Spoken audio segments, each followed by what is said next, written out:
Continuando con la programación, corresponde dar inicio al primer panel denominado Seguridad Energética. ¿Estamos articulando esfuerzos en la dirección correcta? Para ello, invitamos a instalarse en la mesa a su moderador, David Mendiola, y a los panelistas Marco Fragale, Walter Giuto, Mario González del Carpio, Fanny Guerrero, Jesús Tamayo Pacheco y Carlos León, los cuales presentamos a continuación. David Mendiola es abogado por la Pontificia Universidad Católica del Perú. Cuenta con una maestría en Leyes, en Energía y Recursos Naturales por la Queen Mary University of London y un máster en Regulación por la Universidad Peruana de Ciencias Aplicadas. Tiene más de 18 años de experiencia, habiendo liderado equipos legales y regulatorios en empresas del sector energía e instituciones del Estado. En el ámbito académico, se desempeña como profesor de la Facultad de Derecho, el programa de segunda especialidad en Derecho Administrativo y la maestría en Derecho Administrativo de la PUC. Marco Fragale es ingeniero mecánico por el Politécnico de Milán. Cuenta con un máster en Ingeniería por la Universidad Tecnológica de Helsinki y un Master of Business Administration de la SDA Bocconi School of Management. Tiene 25 años de experiencia en el sector energía, ejerciendo posiciones ejecutivas en Europa, África y América Latina. Actualmente se desempeña como CEO de Origin Perú, empresa de generación eléctrica, y vicepresidente del Comité Sectorial Eléctrico de la Sociedad Nacional de Minería, Petróleo y Energía. Walter Giuto es ingeniero electricista de la Universidad Tecnológica Nacional de Argentina. Asimismo, es graduado del programa de alta dirección de la Universidad de Piura. Cuenta con estudios sobre evaluación económica de proyectos de inversión y management por la Universidad Adolfo Ibáñez de Chile. Con más de 30 años de experiencia en el sector energía en Perú y países como Colombia, Brasil y Argentina. Mario González del Carpio es ingeniero industrial de la Universidad San Agustín de Arequipa y Master in Business Administration por ESAN. Cuenta con especializaciones en reconocidas instituciones como la George Washington University, el Tecnológico de Monterrey e INCAE. Cuenta con más de 20 años de experiencia, la mayoría de los cuales en el sector energía. Ha sido director ejecutivo del Fondo Nacional de Financiamiento de la Actividad Empresarial del Estado. Jesús Tamayo Pacheco es ingeniero mecánico electricista por la Universidad Nacional de Ingeniería. Cuenta con una maestría de regulación de servicios públicos por la Pontificia Universidad Católica del Perú, un diplomado en administración de negocios por ESAN y un PADE de la Universidad de Piura. Tiene amplia experiencia en el sector eléctrico peruano, habiendo sido presidente del organismo supervisor de la inversión en energía y minería o SINERMI. Carlos León es abogado por la Universidad de Lima, con estudios de maestría en regulación por la Universidad Peruana de Ciencias Aplicadas. Cuenta con más de 20 años de experiencia en el sector eléctrico en posiciones ejecutivas en Perú y Latinoamérica, en áreas legales, comerciales y regulatorias en empresas como Engie Energía Perú, Inkai Energy y Calpa Generación, donde actualmente se desempeña como gerente general y de regulación. Finalmente, Fanny Guerrero es ingeniera electricista graduada de la Universidad Tecnológica de Bolívar en Colombia, donde también se especializó en gerencia empresarial y obtuvo una maestría en administración de empresas. Ha dictado la Cátedra de Gobierno y Regulación de la Maestría de Energía y Sostenibilidad en la Universidad Pontificia Javeriana y catedrática del Programa de Ingeniería Eléctrica de la Universidad Tecnológica de Bolívar. Sin más, adelante, profesor David Mendiola.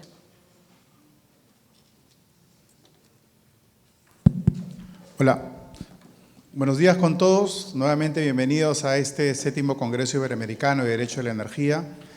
Para mí es un gran placer moderar este panel. Pero antes quisiera, además de agradecer por supuesto a la organización del evento y a todos los colegas con los que nos reencontramos una vez al año, hacer un breve comentario sobre algo que estuvo comentando hace un momento los profesores que me antecedieron, en especial el profesor Íñigo El Guayo, cuando hablamos sobre seguridad energética, que es un tema no menor y en el que creo que los últimos años nos hemos enfocado mucho en los aspectos de la transición energética, pero no en reafirmar lo que ya tenemos, ¿no? Yo creo que con esa perspectiva y esa visión es un poco que se han elaborado la participación de este panel, ¿no? Muy distinguido, el que tengo el gusto de moderar. Tenemos, por supuesto, representantes de las principales empresas eléctricas del país y también a la ingeniera Guerrero, que viene de la CREC de Colombia. Para los compañeros nacionales que no lo conocen, la CREC vendría a ser la Agencia Reguladora de Energía, una especie de Sintermín colombiano, ¿no? Y antes de iniciar con las preguntas, había otro tema importante a comentar, que era la participación del sector privado y el sector público en los temas académicos.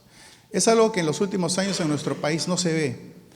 No se ve y a mí en lo personal, lo hemos conversado además con muchos profesores, siempre me ha parecido que es una falencia, porque creo que no solamente desde el sector público, sino desde el sector privado, por supuesto, se tiene mucho que aportar, ¿no? Muchísimo que aportar a las futuras tomas de decisiones, que para eso es que la academia además ha venido trabajando y preparándose durante mucho tiempo.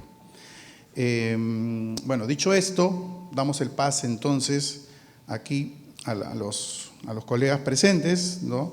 El panel va a tener la modalidad de una primera ronda de una pregunta general y una pregunta específica para cada uno de ustedes. Como pregunta general, y creo que vamos a hacer las respuestas de izquierda a derecha, empezaremos con Mario González, luego hasta terminar con Carlos León, ¿no? Entonces, la pregunta general es: señores panelistas, si tuvieran que señalar una prioridad concreta e inmediata que el Perú debe atender en los próximos años para garantizar la seguridad energética, ya sea en el plano regulatorio, tecnológico, de inversión o de articulación institucional, ¿cuál sería y por qué? Vamos a darle 2 minutos a cada uno de los participantes. Gracias. Mario. Hola. Buenos días con todos. Muchas gracias por la invitación. Es para mí un placer estar acá compartiendo con ustedes. Como decía David, el tema de la academia es importante que recoja también experiencia y conocimiento de parte de los actores de la industria para hacer una suerte de feedback a la parte teórica que se enseña en la academia.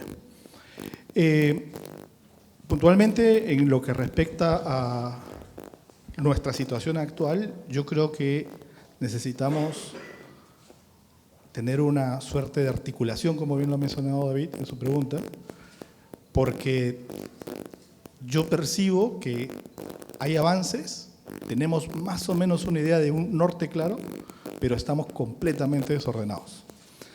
Hay regulaciones que salen prepublicadas, algunas antes que otras, pero no hay una planificación de fondo. No se ha incorporado a las empresas como antes se hacía para justamente avanzar en esta regulación. Y cuando se tiene que implementar la regulación, resulta de que en muchos de los casos no es factible y salen cientos de observaciones. Entonces yo resumo, creo en lo particular que lo que se tiene que hacer, y ojalá que este gobierno y el próximo que está por venir hagan, es una planificación de la regulación. Nuestro modelo ya tiene demasiados parches por todos sitios y es el momento de rehacerlo, pero rehacerlo con la participación de todos, incluyendo las empresas. Sí, buenos días a todos y a todas y muchas gracias por la invitación a este panel. Yo comparto muchas de las cosas, todas las cosas que ha dicho Mario. Yo creo además que Perú es un país que tiene un crecimiento fuerte de demanda y espero lo vaya a tener aún más en el futuro si se destraban todos los proyectos que hemos visto, por ejemplo, la semana pasada en Imperú, en este roadshow que Perú ha hecho en las plazas financieras de Londres y de Madrid. Entonces se necesitan muchas inversiones en el sistema, muchas inversiones en el país.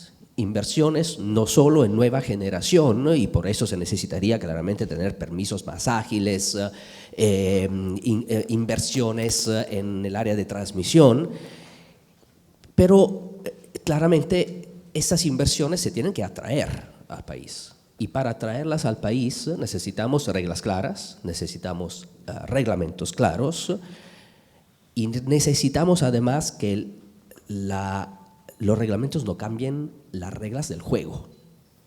¿Okay?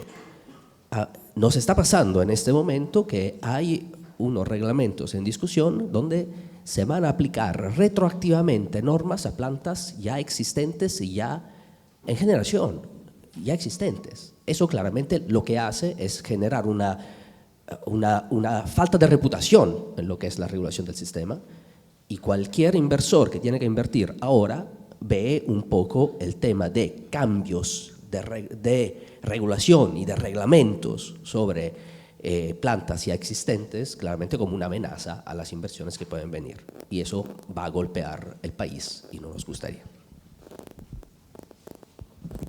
Gracias, Mario. Muy buenos días, muchas gracias por la invitación. Un placer estar aquí también compartiendo este panel con tan distinguidos profesionales del sector eléctrico. A ver, coincido plenamente con lo que se comentó hasta ahora. Bien lo definía Mario, el tema de que la regulación es un sistema que tiene que mantener un equilibrio en sí mismo. No se pueden hacer cambios sin pensar el impacto que va a tener sobre todo el resto del sistema. Y hoy vemos, lamentablemente, una desarticulación, muchas veces, de distintas iniciativas que tratan de resolver un aspecto sin mirar cómo impactan en el resto de toda la regulación. Más allá de esto, me gustaría también hacer un poquito de análisis particular de lo que es el segmento de la distribución, y tomando parte de lo que dijo el profesor Íñigo del Guayo. Creo que el sector de la distribución en los próximos años enfrenta los principales desafíos, porque va a ser el sector de la cadena de abastecimiento que va a tener que afrontar los grandes retos y desafíos de lo que es la transformación del sector eléctrico y la incorporación de nueva tecnología. Vamos viendo el avance de la electromovilidad con una aceleración cada vez más fuerte. En grandes países ya este tema tiene un impacto muy importante. La generación distribuida, la instalación de paneles solares, la incorporación de automatización y de todo lo que tiene que ver con la digitalización de la red, implica definitivamente un cambio muy fuerte que requiere de grandes inversiones que se van a recuperar en el largo plazo. Y definitivamente la única manera de poder viabilizar esto, que requiere una red mucho más robusta que la que nosotros tenemos, con capacidad de respaldo, con capacidad de reserva, pensada para incorporar todo lo que tiene que ver con la nueva tecnología de Smart Metering, todos los retos y los desafíos que tiene asociado la ciberseguridad sobre la infraestructura del sector eléctrico, todas las plataformas para gestionar los sistemas SAMI y los sistemas SCADA que requieren cambiarse y modernizarse para soportar esta tecnología, requiere grandes inversiones, y para que esto sea viable y factible, definitivamente requiere un marco de previsibilidad adecuada para que estas inversiones se puedan materializar. Si no tenemos hoy un marco regulatorio que garantice y tenga esta seguridad y previsibilidad, realmente es muy difícil. Y hoy atravesamos un escenario de gran incertidumbre en los procesos regulatorios, porque vemos permanentemente, cada 4 años, adecuaciones o cambios a los criterios que se venían llevando adelante en un proceso de empresa modelo que creo que ya está pasando al olvido y requiere un cambio profundo para tener una previsibilidad más real. Y en este aspecto, como lo decía, es el sector que va a requerir grandes retos y desafíos, grandes inversiones por lo que es la transformación del sector eléctrico, y va a tener que también traer de la mano asociado un cambio en el modelo regulatorio para hacerlo mucho más previsible, que garantice el recupero de estas inversiones. Y otros aspectos que tienen que ver con el combate de temas como el hurto de energía, donde lamentablemente la criminalidad y los esquemas de mafias organizadas que venimos viendo que operan en distintos sectores del país, también están impactando en el sector eléctrico. Hoy tenemos un montón de asesores que tratan de apoyar a hurtadores que a través de mecanismos de presentación de reclamos llevan adelante gestiones que finalmente el regulador ha flexibilizado los aspectos de combate del hurto y terminamos, cuando se tiene que generar un recupero de energía, medidas que en vez de castigar al hurtador lo terminan beneficiando eliminando recuperos. Se necesita claramente un combate contra el hurto de energía porque es un flagelo de las empresas eléctricas distribuidoras y una postura clara y firme porque hoy no estamos enfrentando pequeños hurtadores que hacen una conexión directa. No, hay mafias con asesores que aprovechan aspectos grises de la regulación para sacar provecho y si el regulador en este aspecto no asume una posición clara y concreta, vamos a tener un problema muy grande a futuro. Yo creo que esos son los dos temas para no extenderme más del tiempo previsto. Gracias. Gracias, Walter. Repetimos, bueno, la pregunta está vinculada a aquellos aspectos o prioridades concretas e inmediatas que tenemos que atender en el Perú. Ingeniera Guerrero. Bueno, muchas gracias y muy buenos días para todos. Pues me uno a lo que han dicho los expertos y conocedores del país, de la situación del Perú, y podría complementar, evidentemente, darle fuerza a lo que representa ese fortalecimiento institucional del sector que arranca desde la política pública, la planeación y la regulación. Es fundamental tener allí una estructura sólida, bien definida, que permita plantear retos inmediatos, retos presentes y retos de largo plazo, como bien nos lo decían esta mañana, que vayan encaminados hacia los pilares de la transición energética, la digitalización, democratización, descentralización, diversificación, que realmente hacen que el tema de la prestación de servicio vaya más allá que darle la energía con calidad, con continuidad a los usuarios, sino que también modernice el sistema y a mi juicio hoy, pues como de los desafíos más importantes, que no es técnico o aparentemente no es técnico, pero por supuesto pasa por lo técnico, pero es desde lo humano y es poner realmente al usuario en el centro de la conversación. Que ese enfoque de usuario que le llega un servicio y debe pagar por él, en el cual el usuario en ocasiones más que verse beneficiado ha sentido es una opresión del sistema. ¿Cómo hacemos que todo este mecanismo de articulación, además de asegurar una energía con la calidad, con la confiabilidad, con la continuidad que se requiere, el usuario la pueda percibir asequible y también pueda participar en el modelo de prestación del servicio e incluso empiece a recibir ingresos económicos por el uso o la entrega de energía a la red cuando tenga excedentes? Entonces, ese fortalecimiento institucional hacia esa mirada moderna del sector es fundamental. Sin embargo, cuando se atraviesa por momentos donde esto tiene que verse más en el tiempo, con unas medidas concretas de cómo lograrlo, hay que abordar la coyuntura y la crisis de manera focalizada. Entonces, una articulación que permita plantear el horizonte, el mediano plazo, pero una articulación inmediata que permita determinar cuáles son esos proyectos de transmisión, esas señales económicas, esas medidas regulatorias del ya, del corto plazo, del hoy, de lo que ya viene en rezago y viene retrasado, para que sobre eso se pueda hacer un enfoque de las acciones interinstitucionales y sobre ello pues dar los primeros pasos y así avanzar pues ya a un fortalecimiento más estructurado que evidentemente no solo no solamente en el Perú, sino en todos los países del mundo se requiere. Gracias, ingeniera. Nos vamos a ceñir a los tiempos. Ingeniero Tamayo. Gracias. Buenos días con todos. Bueno, primero muchas gracias a la organización, a CIDE, por esta invitación y poder estar presente esta mañana, escuchando a expertos del tema regulatorio y del tema de derecho de la energía, ¿no? Un saludo a mis colegas también del panel. Bueno, para mí, yo coincido ampliamente con lo que hemos escuchado de los colegas. El tema regulatorio creo que es algo que tenemos que trabajar seriamente y esto le corresponde pues al sector público, al sector regulado, al sector normativo, digamos, ¿no?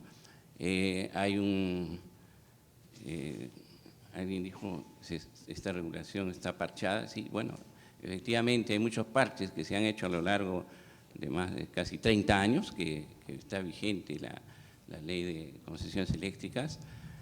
Entonces, el año 2017, 2018, si mal no me acuerdo, se creó una comisión de reforma del sector eléctrico, ¿no? Bueno, hubo un trabajo inicial, se llegó a algunas primeras conclusiones, pero no se ha avanzado más. O sea, entiendo que últimamente ha empezado alguna consultoría al respecto, pero son varios años y ahí también faltaría la participación, como alguien lo ha dicho, del sector privado, o sea, de los actores en el campo, de los que están, digamos, trabajando en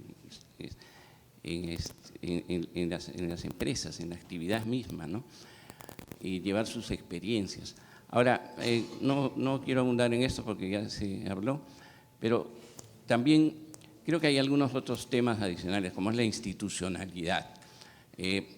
Todos sabemos este cambio constante de autoridades en nuestros organismos rectores, ¿no? Entonces, pero no solo cambia el ministro, sino también hay cambios en todas las áreas que vienen en los siguientes niveles, y empezar de nuevo, ¿no? Es complicado, y va trazando todos estos proyectos, estas regulaciones y todo lo que el sector necesita caminar. También el sector ambiental, la regulación ambiental, pues necesita tener una mejora, mejorar los tiempos, que son los que demoran las inversiones. Y finalmente, para seguirme dentro del tiempo, creo que algo, bastante infraestructura también tenemos que hacer. No hay que olvidarnos que necesitamos gas natural, ¿no? La transición energética y la seguridad energética, pues depende del gas natural. Hemos escuchado al profesor Íñigo que los hidrocarburos y los energéticos de origen fósil no podemos abandonarlos en esta transición energética. Van a acompañar al ingreso de las nuevas tecnologías que están entrando con fuerza, tienen precios muy competitivos, pero no funcionan solas, necesitan, y en la realidad peruana, que es donde más conocemos nosotros, creo que los sistemas de gas natural el aprovisionamiento de gas natural es necesario. Y necesitamos exploración que no hay, no se hace, y necesitamos que se concreten los planes de los gasoductos que puedan garantizar esa seguridad energética. Gracias. Gracias. Buenos días con todos. Un gusto estar haberse invitado a este evento y participar en este panel con distinguidos ejecutivos y colegas. Bueno, no voy a ser muy creativo, creo, ya se dijo todo lo que tenía anotado, pero para mí el principal aspecto en este proceso y en el contexto en el que vivimos en el sector es el aspecto institucional, como se ha dicho, ¿no? Con instituciones y autoridades que nos brinden seguridad y predictibilidad para tener un sistema eléctrico finalmente seguro, ¿no?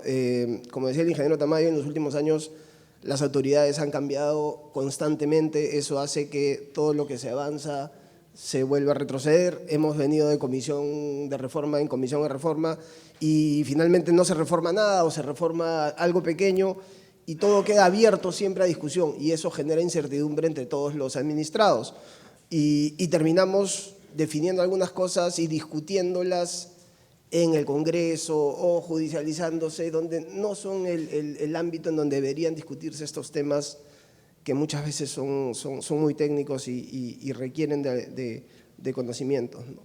Después, institucionalidad por el lado de articular políticas, ¿no? El sector eléctrico y el sector hidrocarburos forman el sector energía y van de la mano, y muchas veces vemos que las políticas y la normativa no tienen necesariamente ese rumbo, y institucionalidad también en diálogo abierto con las autoridades, ¿no? A veces suele suceder que las autoridades trabajan proyectos y propuestas, digamos, en su esquina, por decirlo de alguna manera, y después cuando estas se socializan, es básicamente una defensa de lo que ya se hizo, y esa no debería ser la dinámica, creo, de la normativa y de todos los cambios que esta transición requiere.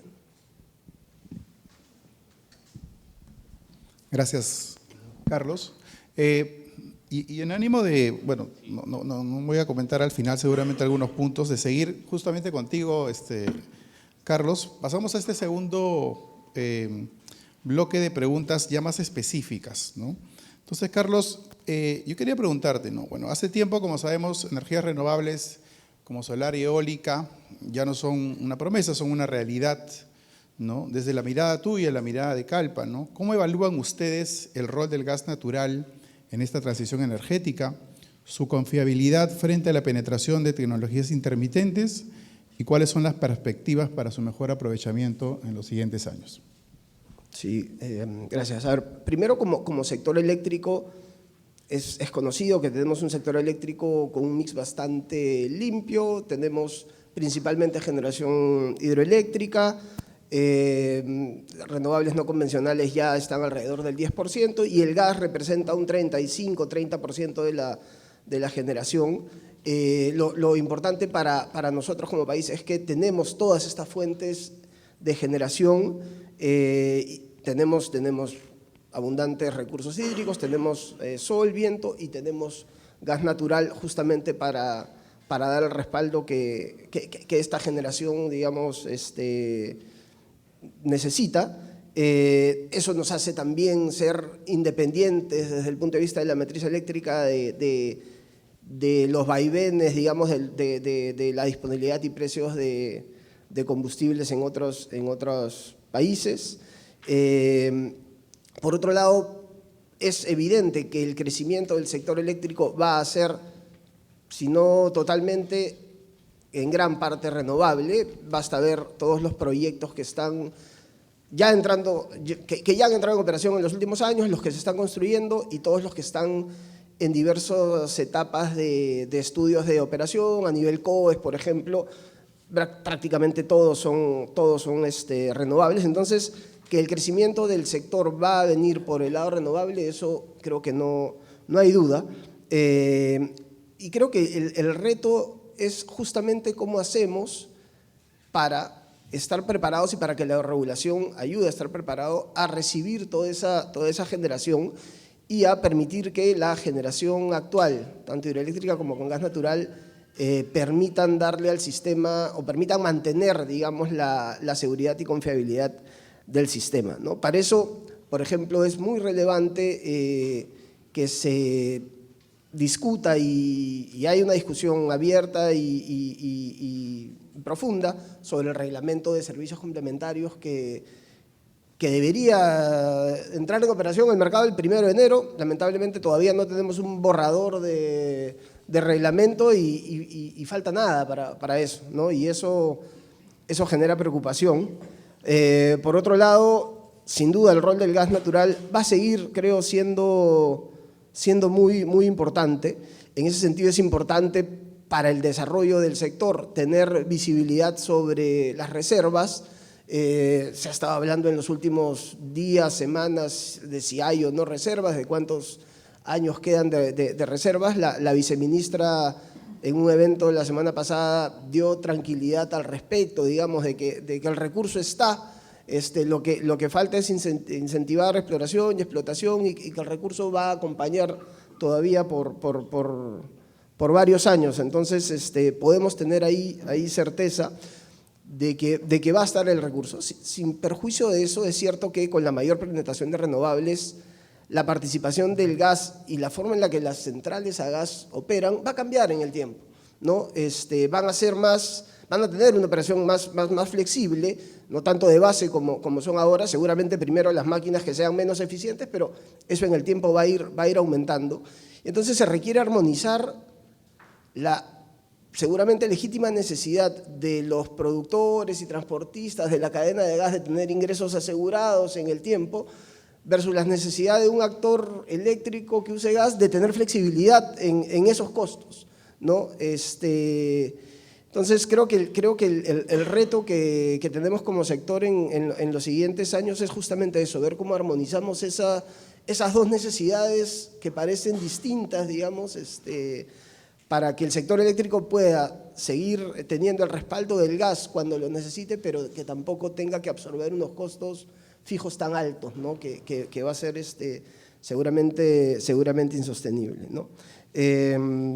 Y yo diría eso, y que aunado a todo eso, creo que como sistema y pensando en la regulación que viene, debemos evitar, digamos, que la regulación de alguna manera afecte uno de los vértices del triángulo, que es la seguridad energética, ¿no? Y hemos visto algunas señales que preocupan, ¿no? Por ejemplo, cuando se ha estado discutiendo este reglamento de licitaciones para que los distribuidores compren electricidad, que se diga, oye, para las licitaciones de largo plazo solo será proyectos de generación que participen y que puedan vender electricidad. Dejemos que el mercado, lo determine, ¿no? ¿Por qué forzar el ingreso de generación, principalmente además generación seguramente renovable, en lugar de permitir que el mercado sea quien determine si se requiere nueva generación y qué tipo de generación? Eso y el tema de las ofertas por bloques, ¿no? Que está perfecto y la norma así lo manda, pero debería siempre asegurarse que esas ofertas por bloques que se reciban se puedan comparar con ofertas por las 24 horas para cumplir también con el principio de que lo que se adjudique sea lo más barato durante las 24 horas. Gracias, Carlos. Bueno, en este panel titulado, no sé si está ahí, pero es Seguridad Energética, estamos articulando esfuerzos en la dirección correcta. Ingeniero Tamayo, desde su posición en Electroperú, además usted que tiene una vasta experiencia como expresidente de los INERMIN y del directorio del COES, ¿cómo debería definirse el rol de las empresas públicas en un escenario donde la seguridad energética demanda una diversificación de fuentes, inversiones en resiliencia y mayor competencia en el mercado eléctrico? Bien. Debemos pensar que en el Perú hay dos tipos de empresas públicas en el sector eléctrico, ¿no? Son los generadores, por un lado, y por otro lado las empresas distribuidoras que están prácticamente en todo el país, menos en Lima y Ica, ¿no? Entonces, los generadores actúan en el mercado libre, como cualquier otro generador privado, bajo las mismas reglas. Entonces, creo que, y son generadores hidroeléctricos en su mayoría, o sea, no hay prácticamente térmicos, hay algunos que producen, pero muy poco. La mayoría son hidroeléctricos y la más grande es Electroperú, que continúa siendo una de las empresas generadoras hidroeléctricas más grandes del país. Tenemos 1000 megavatios instalados, entonces creo que es importante su participación. Sin embargo, la participación en la venta de energía año a año pues va perdiendo en el mercado, participación en el mercado, porque no puede crecer. O sea, es una empresa que no puede construir otra central por las normas, por las disposiciones, inclusive la constitución política del Estado. Entonces, a estas empresas hidroeléctricas generadoras del Estado sí se les presentan oportunidades, creo, para la seguridad energética, porque aportan a la seguridad energética y a la transición energética también, evidentemente, pues generan, digamos, energías con recursos renovables. Entonces, ¿qué oportunidades tienen? Bueno, básicamente invertir en innovación, ¿no? Y tecnología. Entonces, creo que con eso van a poder mejorar sus factores de producción, sus índices de producción anual de las empresas, y dentro de esto también viene el afianzamiento hidroenergético. El cambio climático está alterando las condiciones de las lluvias, está alterando las condiciones de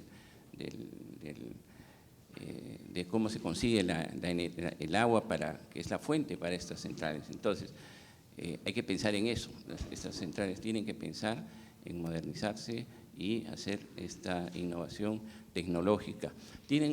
Pueden aportar mucho como servicios complementarios. Y se les presenta una oportunidad cuando estos servicios complementarios, que hoy aportan de todas maneras, pero son gratuitos. Entonces, en esta nueva legislación es posible que exista la posibilidad de que tengan, valga la redundancia, ingresos nuevos, y entonces es una oportunidad para estas empresas. En el sector de distribución eléctrica, bueno, ahí sí tienen algunos problemas las empresas del sector público, y lo podemos ver en los índices de calidad de servicio que son públicos respecto a las empresas privadas. Y esto fundamentalmente porque tienen dificultades para ejecutar sus presupuestos, ¿no? Si bien generan recursos, pero para ejecutar los presupuestos y poder expandirse y atender a sus clientes y modernizar sus instalaciones, pues tienen que pasar por todo el proceso, el aparato del Estado para conseguir, pasan por el INVIERTP, a pesar de que sus proyectos ya fueron priorizados por el regulador, ¿no? Dentro de la primera evaluación que se hace, pero pasan por el INVIERTP, las autorizaciones del Ministerio, los presupuestos, y estas empresas no pueden endeudarse, salvo a corto plazo. O sea, todas las empresas públicas solo pueden tomar endeudamientos por un año, no más. Entonces, salvo algunas excepciones que se han autorizado, pero normalmente no se pueden endeudar. Entonces, sin un financiamiento, ¿cómo creces? ¿Cómo atiendes tu demanda? ¿Cómo mejoras tu calidad de servicio? Y creo que eso es a donde se tiene que apuntar, porque las empresas de servicios públicos, que son las que atienden, es un servicio público que atiende fuera del ámbito de Lima, tienen un gran papel en el desarrollo del país, en la mejora de la calidad de vida de la población. Entonces, el Estado tiene que apuntar a mejorar la eficiencia de esas empresas. Entonces, creo que hay un gran campo de mejora. Entonces, bueno, eso sería todo. Muchas gracias. Gracias, ingeniero Tamayo, especialmente por ceñirse al tiempo. Para la ingeniera Guerrero, ¿no? Una pregunta que es, hoy la seguridad energética en la región se ve desafiada por el crecimiento de la demanda, la electrificación de los consumos finales y el impacto de eventos climáticos cada vez más frecuentes, algo que ha sido mencionado en el evento de hoy. Desde su experiencia en la Comisión de Regulación de Energía y Gas, la CREG, ¿qué medidas regulatorias han resultado clave en Colombia para mantener la confiabilidad y qué lecciones podrían compartirse con países vecinos como el Perú? Bueno, quisiera iniciar diciendo que desde el apagón del año 1992, que creo que fue conocido, bueno, por todos los colombianos y países del mundo, Colombia ha implementado una serie de medidas que, digamos, le han dado una solidez frente incluso a periodos críticos, sobre todo de fenómenos del Niño, por ejemplo, el que tuvimos el año pasado, pues que los mecanismos implementados han permitido reaccionar de manera correcta. Uno de ellos principalmente es el cargo por confiabilidad. Es un mecanismo por medio del cual se le paga, ¿no?, a los generadores, a los inversionistas, para que tengan un respaldo permanente al sistema y en ese sentido, en las épocas sobre todo de sequía, donde la generación hidráulica no puede participar de manera adecuada, precisamente por los fenómenos climatológicos, este sistema pueda funcionar de manera correcta. Ha sido un sistema que viene desde el 2006, antes lo teníamos por capacidad, lo migramos a confiabilidad y precisamente en este momento nos encontramos, hemos convocado a una subasta del cargo por confiabilidad, donde estamos esperando que pues, los inversionistas, desarrolladores, operadores, generadores actuales se presenten de manera adecuada para poder responderle a ese déficit de energía que ya la Unidad de Planeación Minero-Energética planteó para el 2029 y que pues a través de estos mecanismos de subasta se convoca, se asigna y en ese sentido se responde a esta confiabilidad. Otro mecanismo que pues en Colombia hemos incursionado fuertemente en los últimos años es darle regulación a las entradas de las energías solares y eólicas. Es un tema nuevo para nosotros Y si bien pues contamos con un potencial altísimo, unos recursos naturales con un potencial altísimo, especialmente en el Caribe colombiano, de radiación solar, de vientos, con la intensidad y permanencia que se requieren para este tipo de proyectos de generación, lo cierto es que hasta ahora estos proyectos han venido entrando en operación, completamos más de 2 gigas puestos en operación de energías solares, y lo importante aquí resaltar es que pues estos desarrolladores, inversionistas y hoy operadores de este tipo de tecnologías han contado no solamente con la política pública, sino con la regulación, con las medidas, las señales adecuadas para que pues estas tecnologías entren a participar en la matriz energética. Alrededor de eso pues nos queda un reto bien importante, que es el almacenamiento, como bien también se hablaba esta mañana. La importancia pues de todas estas tecnologías es que tengan un respaldo, o si no pues en materia de confiabilidad siempre estaremos dependiendo de las térmicas, y en ese sentido también casualmente o coyunturalmente en este momento vamos a publicar en próximos días nuestras primeras documentos regulatorios en materia de abastecimiento, lo cual pues con esto entendemos estamos dando un paso importante en materia de confiabilidad. Desde la regulación también hemos puesto a participar la demanda, y por eso tenemos incentivos para que la confiabilidad se apalanque en el mercado secundario, en lo que es la disminución de los consumos, especialmente en los grandes consumidores como los industriales.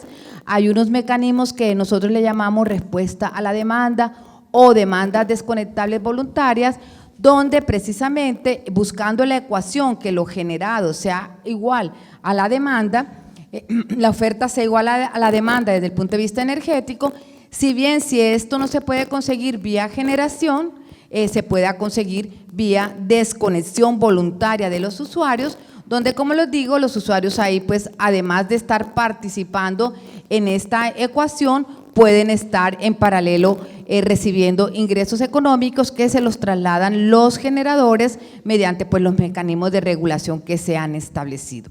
Para nosotros también es importante en materia de confiabilidad la integración regional.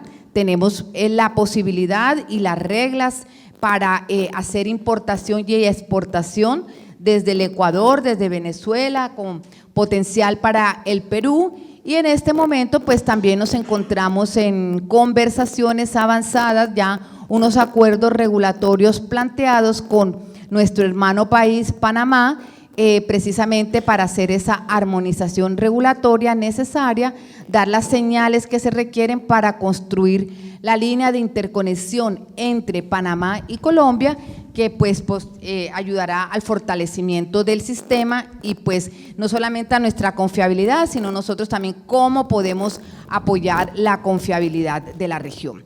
Y hoy en Colombia, y no sé si estoy bien de tiempo, pero me parece importante mencionarlo, nuestras conversaciones en torno al gas han cambiado muchísimo, y hoy nos ponen en la agenda a revisar el tema de lo que tiene que ver con, por un lado, el gas costa afuera, cómo aprovechar ese gran recurso natural que nosotros tenemos, en muchos de los países que aquí están también, como es en especial el Océano Atlántico, el Océano Pacífico también, y cómo darle en especial en este momento que ya hay hallazgos, hay exploración costa afuera, precisamente también la regulación, cómo evoluciona para darle unas señales económicas, entendiendo que un proyecto costa afuera, offshore, tiene unas complicaciones muy diferentes, muy grandes, muy complejas, frente a lo que es un proyecto en el continente. Entonces ahí también hemos dado pues como las primeras señales, por ejemplo, que los tipos de contratación de la energía sean con unos mecanismos jurídicos diferentes a los que actualmente tenemos, y más o menos pues el espíritu de la decisión regulatoria es que se reconozca la complejidad y en ese sentido esas condiciones iniciales desde que se inicia la exploración puedan ser mantenidas en el tiempo, en el horizonte del tiempo, que en ocasiones pueden ser grande o puede ser pues cambiado y vulnerado por las condiciones que se encuentren en ese tipo de proyectos, y ahí pues estamos dando un impulso regulatorio para que se desarrollen y para llamar la atención de los inversionistas para que se desarrollen los proyectos costa afuera, y también alrededor de esto la regasificación. Dependemos del gas importado y en ese sentido pues también estamos en desarrollo de una regulación que permita dar las señales indicadas, no solamente para que nos vendan el gas importado, sino para que tenga un precio competitivo y pues no caer en elementos de especulación cuando estamos, digamos, teniendo o vamos a ir con la tendencia a tener mucha dependencia de este gas. Pues como lección aprendida es que hay que darle una importancia a la confiabilidad del sistema y sobre eso tomar las medidas de política pública, planeación y regulación adecuadas, incluyendo pues los costos que tengan que llevarse a la tarifa, porque pues hace parte de la estructura de la prestación del servicio, y evolucionar rápidamente frente a la coyuntura, a las dinámicas que está presentando el país, no solamente por la modernización, por sus propias fuentes de recursos, sino pues en este caso, en el de Colombia, pues en este caso nos toca ver el gas importado cuando años atrás no hubiera sido posible tener esta opción, y sobre eso pues evolucionar para que el país cuente con las señales regulatorias y no vaya a ser un óbice de una pérdida de confiabilidad. Unidos todos desde la institucionalidad y los agentes jugando también un rol bien importante, aportando estudios, aportando conocimiento. Normalmente estas entidades no tenemos la capacidad de investigación y de innovación como quisiéramos, entonces pues los agentes, la academia, este tipo de espacios también juegan un rol bien importante y nosotros estamos con mucha apertura hacia recibir conocimiento. Muchas gracias. Gracias, ingeniera. Paso el micrófono por aquí. Gracias. David. Walter, hablamos mucho de seguridad energética, regulación, ¿no? Este año es un año importante porque hay cambios regulatorios para los que se han venido trabajando durante bastante tiempo. Uno de estos cambios que se tiene que producir este año es la aprobación el futuro cambio del reglamento de licitaciones para la compra de energía por parte de las empresas distribuidoras. Ya conocida la propuesta del Ministerio, desde el ángulo de la seguridad energética, ¿cómo prevés, Walter, que estas modificaciones afecten la distribución, impulsen su modernización y fortalezcan o desafíen la resiliencia de la red?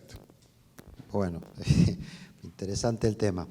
Yo creo que este es el cambio más grande que se tiene en el sector eléctrico desde los últimos 20 años, después de lo que ha sido la promulgación de la Ley 28832. Y retrotrayéndonos un poquitito a aquella época, ese cambio surgió por un problema estructural donde había un escenario de un nivel de intervencionismo y restricción muy grande que derivó en una crisis. Y esa crisis fue la que desembocó en un cambio estructural que fue la Ley 28832, que luego de esa ley, que fue construida con la participación de prácticamente todos los sectores y el aporte y los comentarios de todos los sectores, dinamizó considerablemente todo lo que ha sido el sistema de generación y transmisión, permitiendo prácticamente más de 30.000 millones de dólares de inversión en estos últimos 20 años y tener un sistema como el que tenemos hoy con un nivel de resiliencia bastante importante. Este cambio sin duda trae desafíos muy grandes. La Ley 32249 introdujo cambios significativos que permiten separar energía de potencia, permiten comprar por bloques y tiene una clara intención de permitir la incorporación de energías renovables, particularmente las solares. Pero el proyecto de reglamento que hemos visto, que se ha publicado, vuelve a ser un reglamento restrictivo e intervencionista. Hace que un distribuidor prácticamente esté cautivo dependiendo de que un tercero defina cuándo, cuánto y cómo tiene que contratar. Y definitivamente eso no es posible. El proyecto de reglamento va mucho más allá del marco de la propia ley, introduciendo restricciones que no son, digamos, posibles manejar dentro del marco del reglamento porque van por encima de lo que es el marco de la ley, y creemos que en esta etapa donde se está discutiendo, todas las empresas hemos hecho llegar comentarios y estamos en una etapa de discusión con el Ministerio que esperamos poder avanzar para poder introducir los cambios que son necesarios para que tengamos un reglamento que haga viable este sistema. Por ejemplo, algunos temas de legalidad que creo que hay que tener en cuenta: restringe la flexibilidad de contratación del distribuidor, donde, por ejemplo, los contratos bilaterales que están permitidos en la propia ley de concesiones, los restringe solamente a ser aplicables cuando no se puede coberturar con una licitación de largo plazo la demanda, da posibilidad de tener contratos bilaterales, pero solamente por un año.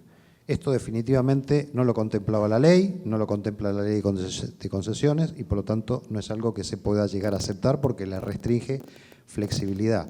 Por otro lado, es violatorio de los contratos que están firmados entre generadores y transmisores, porque, por ejemplo, la parte variable que tienen los contratos que tienen firmados los distribuidores y que son contratos legados, son contratos vigentes que generan obligaciones, esa parte variable obliga a que se tenga que volver a relicitar para poder concursar y dar espacio a que esto genere una demanda para las nuevas energías, particularmente las solares.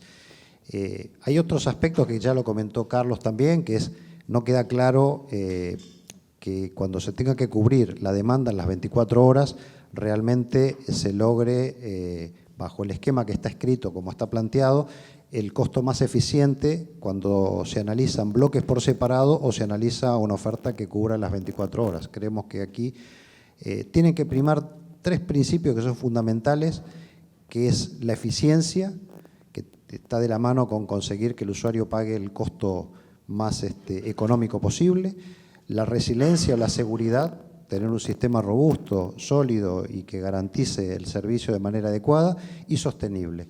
Esos 3 aspectos son fundamentales para tener en cuenta y creo que tenemos que todavía desarrollar un camino bastante largo para poder tener un reglamento que permita que justamente las empresas distribuidoras no terminen sufriendo costos como se ha visto en el pasado, de tener que asumir sobrecontrataciones que genera un impacto económico muy grande y que no pueda ser repercutido sobre la demanda, o al mismo tiempo lograr la flexibilidad de forma tal que defina la empresa distribuidora la manera más eficiente de cómo contratar la energía con las herramientas que están disponibles en la ley de concesiones. Yo creo que esos son los temas más importantes para no extenderme en el tiempo y ya con eso ir concluyendo. Gracias.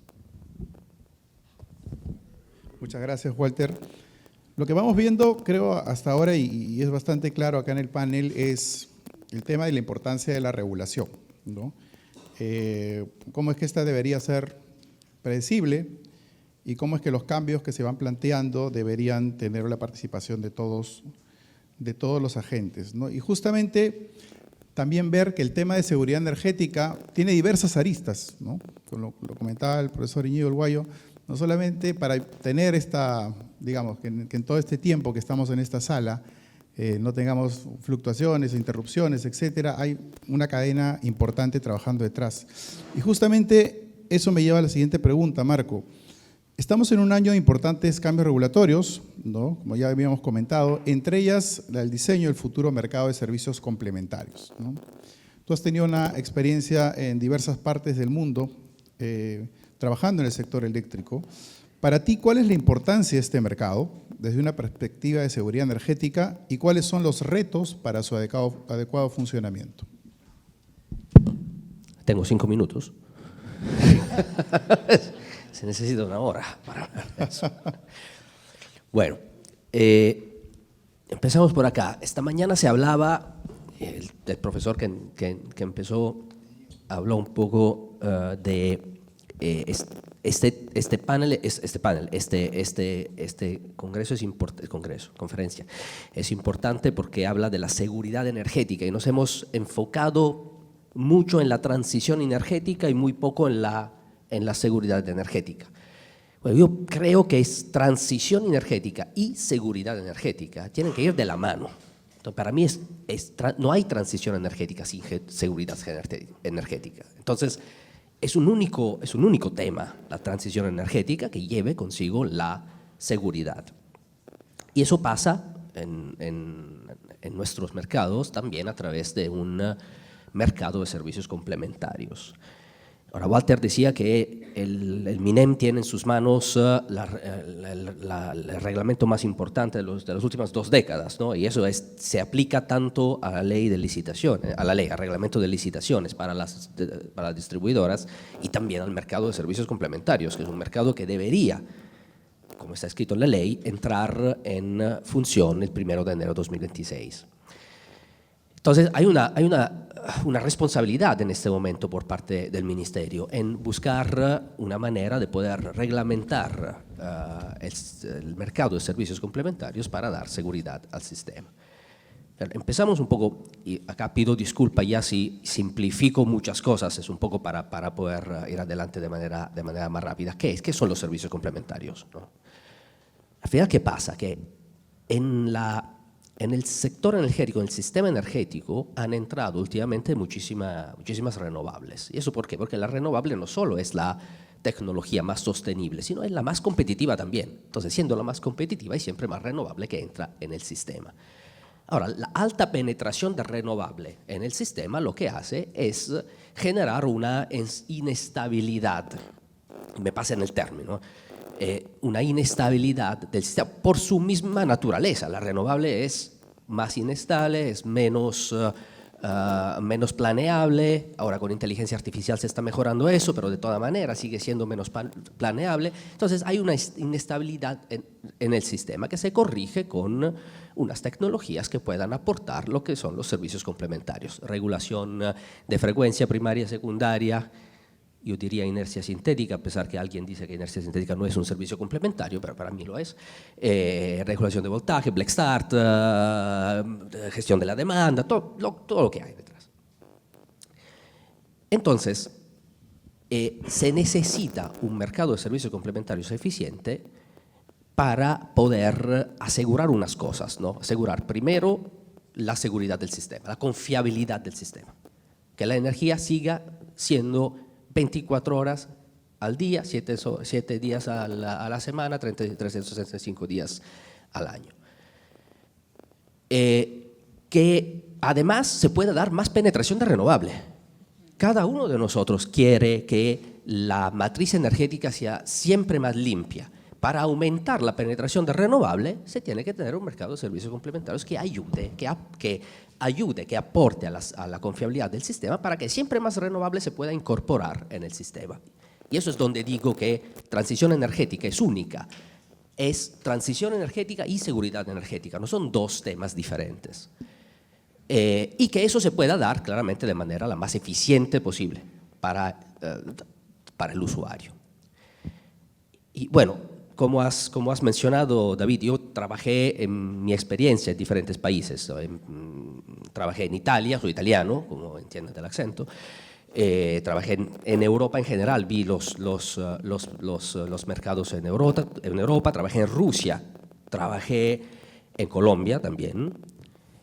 Y cada uno de estos mercados es diferente, ¿no? Tiene una estructura diferente, tiene una matriz energética diferente, tiene reglas de funcionamiento diferentes, pero los mercados de servicios complementarios tienen, en mi opinión, unos puntos comunes, que son, bueno, primero, el mercado de servicio complementario tiene que tener reglas claras del juego.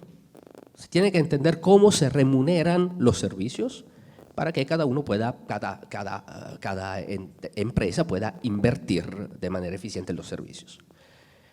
Es un mercado que lo tiene que pagar quien genera la inestabilidad. Si la inestabilidad la genera la renovable, la paga la renovable. Si la inestabilidad la genera la demanda, la paga la demanda. Además de eso, es un mercado que tiene que tener reglas para que se puedan dar señales de precio para que se pueda invertir en los servicios que se necesitan en el sistema. Y además de eso, que sea neutral a la tecnología. Efectivamente, para que sea la tecnología que más pueda, la más eficiente para aportar el particular servicio pueda desarrollarse. Eso, en mi opinión, son los puntos más importantes del mercado.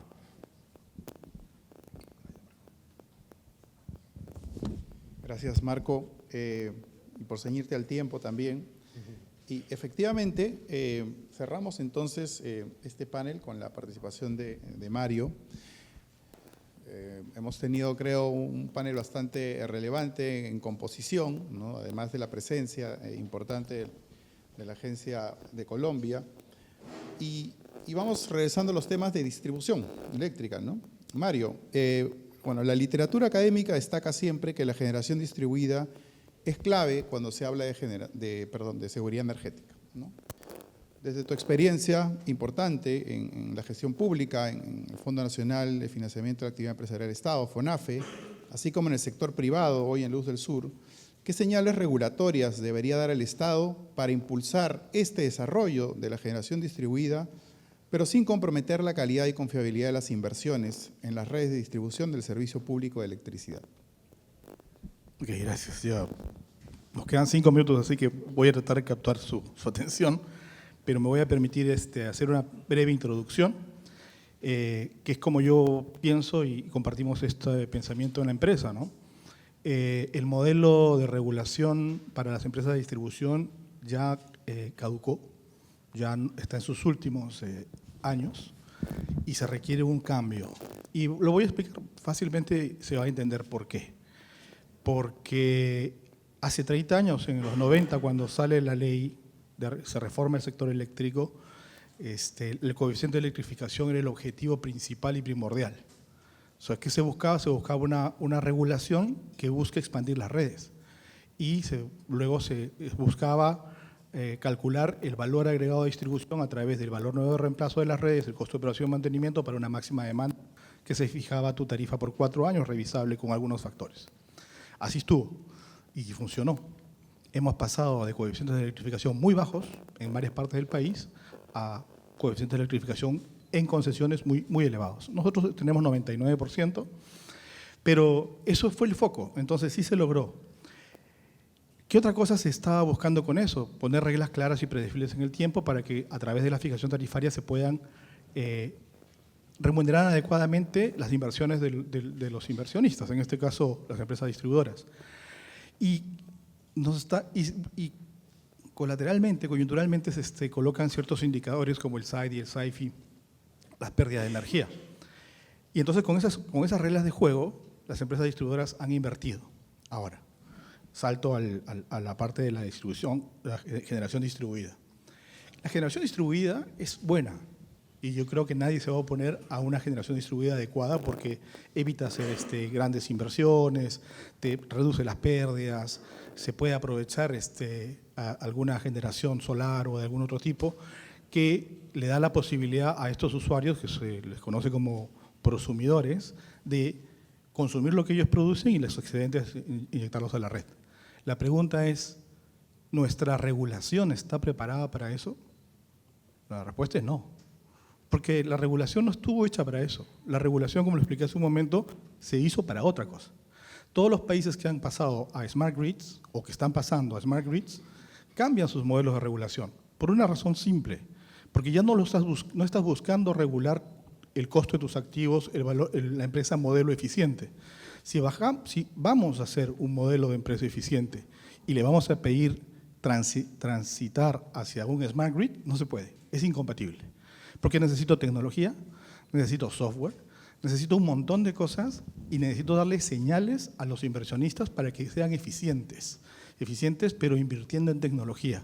Hoy día, en nuestra empresa, no nos regulan muchas cosas que nosotros instalamos. Ejemplos simples: detectores de falla, reclosers o freezer, que son equipos que son muy importantes para reconectar y reducir el SAIDI y el SAIFI. Pero no lo reconoce la regulación tarifaria porque no está pensada en un Smart Grid. Entonces, yo creo que lo que tiene que hacer el gobierno, y por eso mencionaba en mi anterior participación, es planificar. Hemos visto proyecto de medición inteligente, los proyectos que ha sacado el regulador, el proyecto de generación distribuida para usuarios residenciales, que está prepublicado desde el año pasado. Pero la pregunta es, ¿y la regulación base? ¿Cómo nos van a retribuir a las empresas distribuidoras ese tipo de inversiones?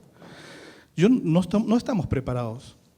Contaba en un evento anterior, un grupo de clientes se instaló sus paneles solares y utilizando el actual medidor eléctrico, que es el que la tarifa regula, ese medidor, como solamente es unidireccional, porque no es bidireccional, en vez de restar el consumo, lo sumó. Entonces el cliente obviamente se molestó, dijo, oye, yo he instalado mis paneles solares y me ha salido la tarifa el doble. Pero es que nadie me dijo que tenía que cambiar el medidor, es que no está regulado. Entonces, y resumiendo, si queremos ir hacia, ¿qué es lo que quiere el gobierno? ¿Quiere un smart grid? Ok, cambiemos la regulación de base y encima de eso cambiemos el tema de medidores inteligentes, cambiemos el tema de generación distribuida, pero no al revés. Tengo un modelo antiguo que servía para una cosa distinta y comienzo a hacer los cambios en contrasentido. Entonces, por eso es que creo que es sumamente importante trabajar de manera organizada y planificada para ver dónde queremos ir y qué es lo primero y qué es lo segundo y así consecutivamente. Acuérdense que la empresa distribuidora es la que da la cara al usuario y como bien decía la colega, hay que pensar en el usuario. ¿Qué es lo que quiere el usuario? Mejor servicio. Entonces, ¿de qué me sirve tener? Y no estoy quitándole ningún mérito ni a la generadora ni a la transmisora, pero ¿de qué me sirve tener mucha generación de muy buena calidad, renovable, una muy buena línea de transmisión, si el distribuidor no tiene la señal clara para subirle la calidad de servicio a los clientes, a los usuarios? Un dato, y con esto termino. Estuve en Shenzhen hace poco, hace unos meses atrás, y se me ocurrió preguntar cuál era el SAIDI de Shenzhen, China. 16 me dijeron. 16 horas, no, minutos. Acá en el Perú nosotros, que tenemos un SAIDI, uno de los más bajos, estamos por encima entre 3 y 4 siempre, horas. ¿Por qué? Porque nuestra regulación no paga redundancia en baja tensión. Entonces, ¿quieres calidad de servicio? Necesitas cambiar la regulación. Gracias.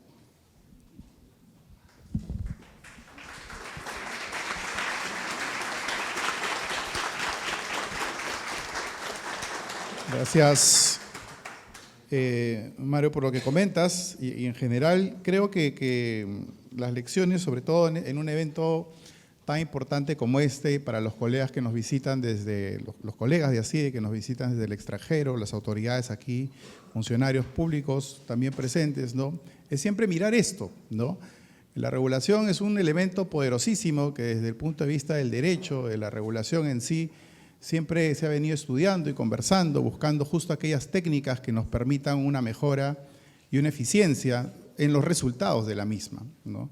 Hemos podido escuchar a lo largo de este panel, ¿no?, las perspectivas desde empresas de generación, empresas de distribución y también las perspectivas de la Agencia Reguladora Colombiana, y creo que el punto en común es bastante concreto, ¿no? Tenemos que hacer los cambios, pero hagámoslo bien, es algo que se viene repitiendo desde siempre, pero que además pongamos este punto final, ¿no?, sobre el enfoque de qué cosa es lo que quieren los usuarios, ¿no?, y qué cosa es lo que finalmente va a permitir que este país siga atrayendo inversiones.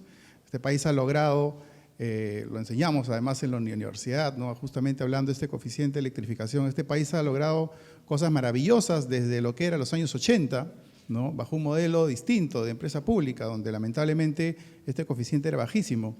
En la actualidad tenemos un sector con inversiones y costos hundidos gigantes, y hay que saber aprovecharlos y hay que saber orientar la regulación hacia eso. Nada más de mi parte, agradecer al panel y bueno, dar por cerrado este primer panel. Muchas gracias a todos.